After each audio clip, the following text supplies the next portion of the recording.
It's my real pleasure to welcome Minister of State for Department of Digital Culture, Media and Sport, Margot James, to the lectern. Please, Margot. Very pleased to see you.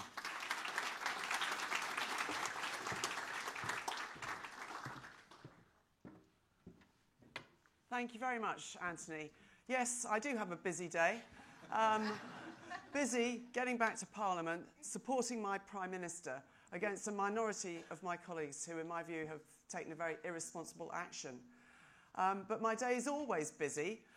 One of the most enjoyable aspects of it is my pride in representing your sector.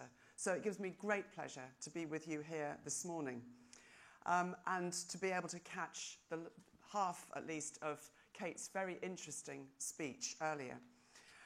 Digital ethics has never been more pressing or more prominent in our minds as it is today. How data is used to target services and products, the way inferences are drawn about preferences, characteristics, and the role which algorithms play in making decisions and how they operate. These are the questions that we're encountering again and again in different contexts and in different sectors. We only have to look at the resources that are being invested by both industry and government, or at the news stories ever present in the media, to realise how mainstream these issues have become. Digital ethics is no longer a niche interest, but a part of our daily conversation and debate. It is becoming as important as medical ethics. And this is how it should be. Digital and data-driven technologies present incredible opportunities to improve and transform lives, delivering benefits across society and prosperity and growth. But they can only do so if they're designed and deployed ethically and responsibly in ways that build and retain the trust of citizens and consumers. So working out how to do this best is challenging. The pace of innovation in the technologies is so fast, their impacts not always anticipated easily, and their reach global. So governance and regulation in this context also needs to be innovative, agile, and forward-thinking. And at the heart of it all lies the need to embed responsibility and ethics into the culture and fabric of our companies and public institutions. So government has a vital role to play in making sure this happens by providing a regulatory framework and guidelines, but also by supporting and facilitating the development of best practice principles and standards.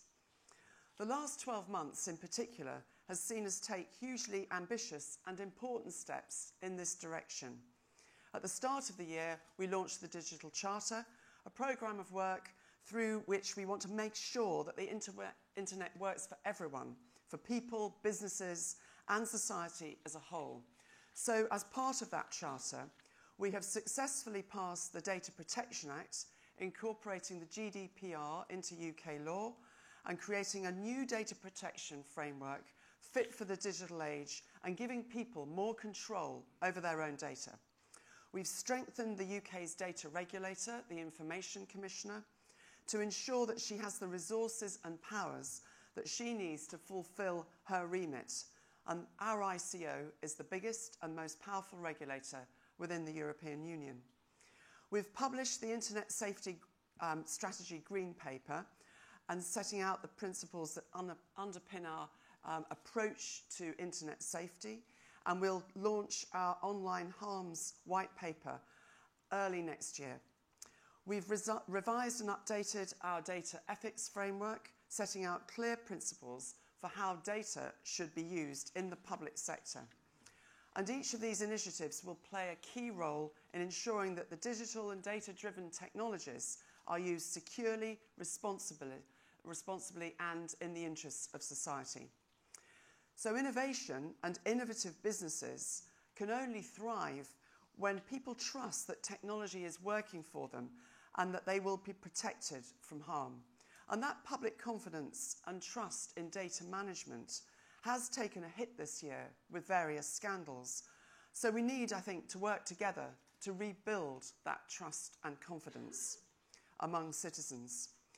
So one initiative I'd particularly like to highlight today is the Centre for Data Ethics and Innovation, the new expert body that will advise government on the challenges and opportunities posed by data-driven technology and the governance measures that are needed to address these challenges. The government took the step to create this major new advisory body shortly before Tech UK's last digital summit at the 2017 autumn budget. And in June this year, we set out a detailed vision for how we propose the centre should work and what it will do. And in November, we published the final proposals following an extensive consultation. So I'm pleased to say the centre is now up and running and has had its first board meeting. We have a great chair in place, Roger Taylor, current chair of Ofqual, founder of the healthcare data firm Dr. Foster, and passionate advocate for the transformative potential offered by data.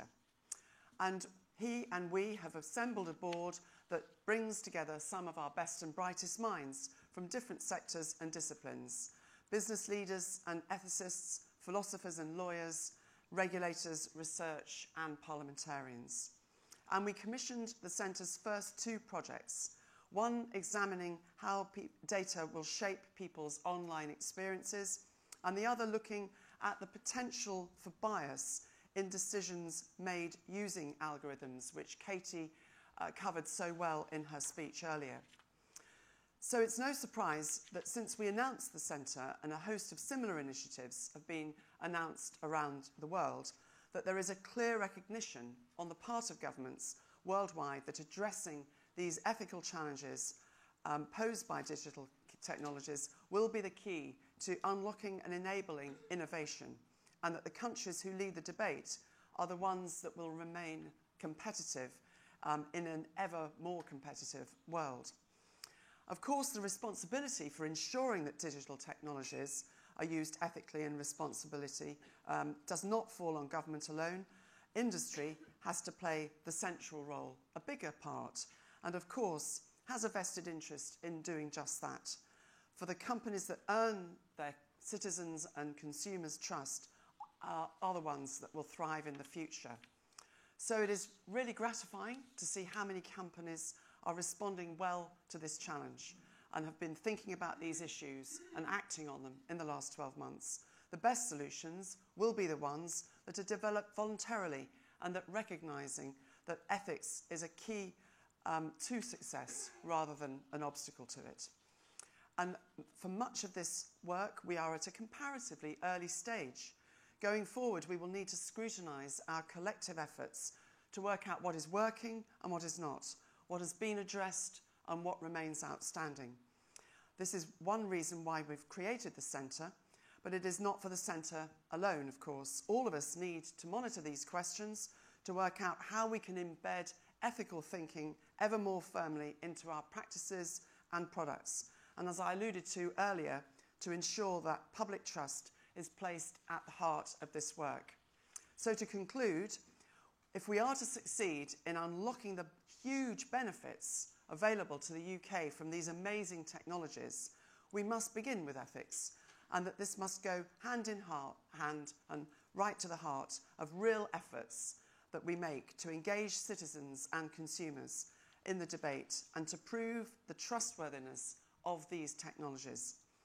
So whilst the government has taken significant steps in this direction, there is still much progress to be made.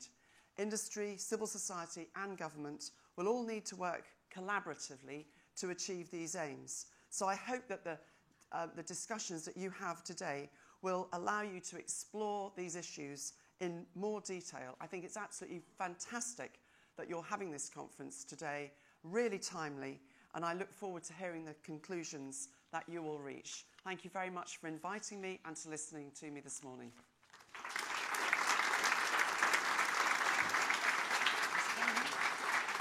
Take some questions?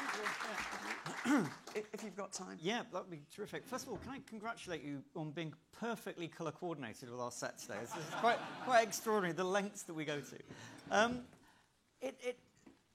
It clearly has been a year of a great deal of action, but also a year of many events in terms of concerns around the use of data and the scandals that you referred to.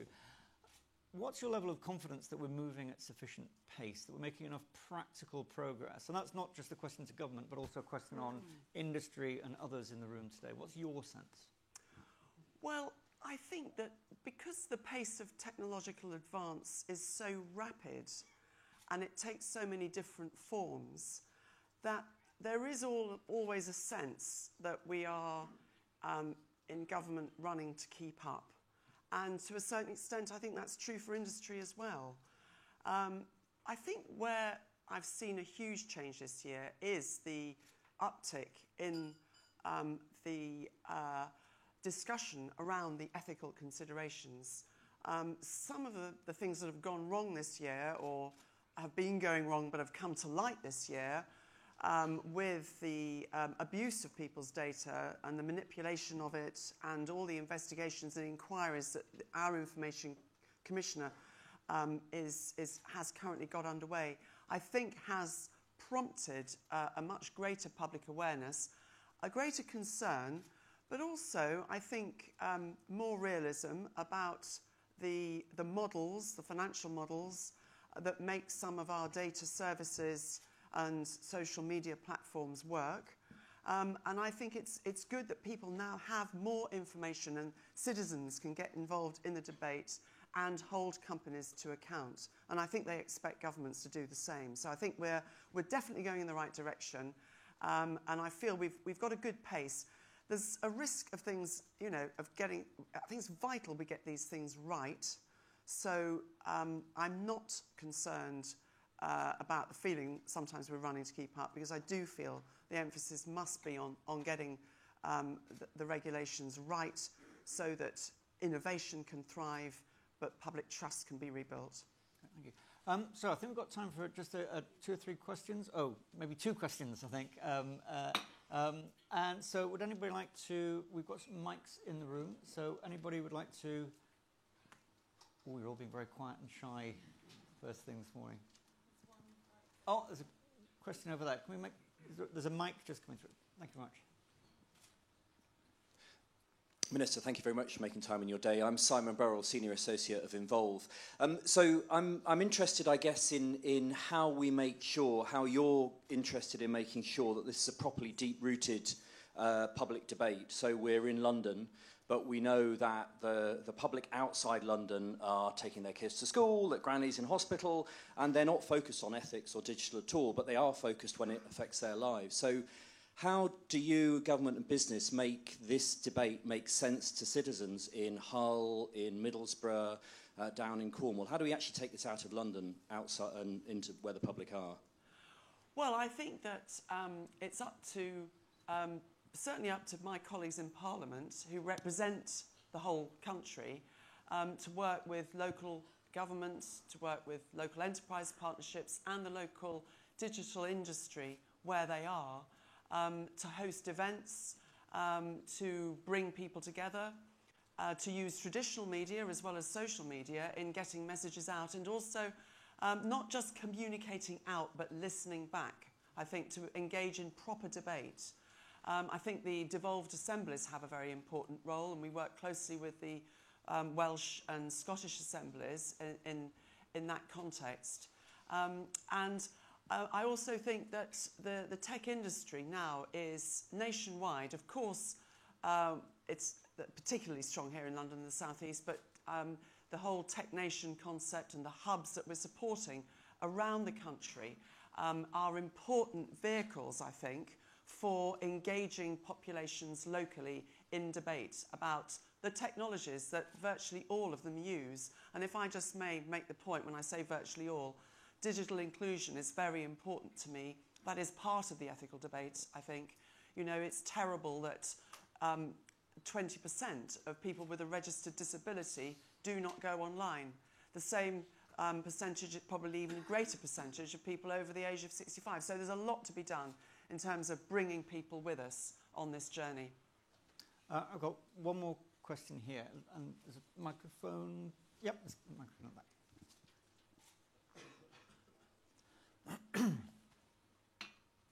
Thank you. Megan Scott from GemServe. My question is two-part. First of all, how do we bridge the gap of knowledge between the industry and parliamentarians?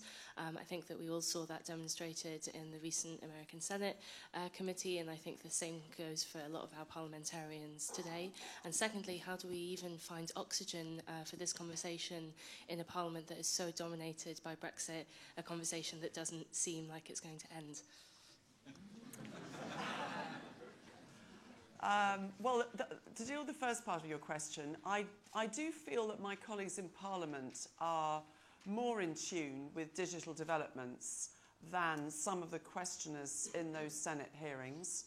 I think that we have a very vigorous select committee that scrutinise the whole area of digital culture, media and sport, and in my view do a great job. And we have quite a lot of different all-party groups. One of my predecessors, who many of you will know, Ed Vaizey, chairs a number of these. There's one on digital identity, for instance, who I engage with regularly, and they bring parliamentarians of both houses. So I would advise industry people here to definitely collaborate with the all-party groups in order to make sure they're up to date and enable them to inform colleagues more widely. And there are numerous debates about the fourth industrial revolution and AI in particular. There's a great deal of interest in Parliament, so I think you should be reassured by that. I don't think there is a huge gap. On the other subject, I regret to say how right you are. I'm fortunate in government. I'd say that over the last year, no more than 10% of my time has been focused on Brexit. Our department has a vigorous programme supporting the industry, and we get on with that. I regret the decision to leave the European Union, and I think a lot of people in the tech industry do. But I do accept, I represent a constituency that voted by 2/3 to leave. So I come to terms with the result, and I do think that the deal that the Prime Minister's got, and I know it's got critics in this room, but I do feel that it is the best possible deal we can get, and I think the downsides have been exaggerated, and I thank Tech UK for their public support for the Prime Minister and the deal. And hopefully, you're wrong when you say it will never end, but it does feel like that, I grant you. It may well rumble on for a while. Minister, thank you so much for taking time today. I think it was 1 hour and 7 minutes at the point at which the B word was mentioned. So we did quite well. Thank you so much for your time today, and we wish you well for the rest of the day. Thank you very much, Anthony. Thank you all. Thank you. Thanks very much.